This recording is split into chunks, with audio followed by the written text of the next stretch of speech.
சனிக்கிழமை என்றால் வெங்கடேஸ்வர சுவாமிக்கு ஏன் அவ்வளவு விருப்பம் தெரியுமா?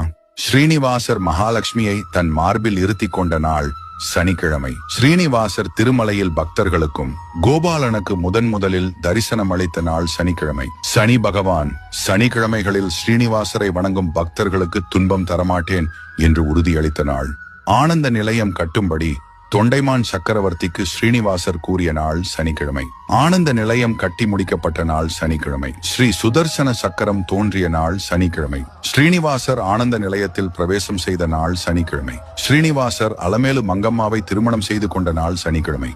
இதனால் சனிக்கிழமை வெங்கடேஸ்வர சுவாமிக்கு உகந்த நாள். கமெண்ட்ல ஓம் நமோ நாராயணா சொல்லுங்க.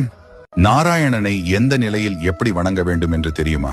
கேடு வந்தால் கேசவா என சொல், நாடியது கிட்ட நாராயண என சொல், கோடி வினை தீர கோவிந்தா என சொல், வாடிய நேரத்தில் வாசுதேவ என சொல், ஆடும்போது அனந்தா என சொல், பாடும்போது பத்மநாபா என சொல், அச்சம் தவிர்க்க அச்சுதா என சொல், இருக்கும் வரையில் இருடிகேசா என சொல், மரண காலத்தில் மதுசூதனா என சொல், வீடு செல்ல விட்டல என சொல். இவையனைத்தையும் சொல்ல அவகாசம் இல்லை என்றால் கிருஷ்ணா என்று சொல் என் மனமே.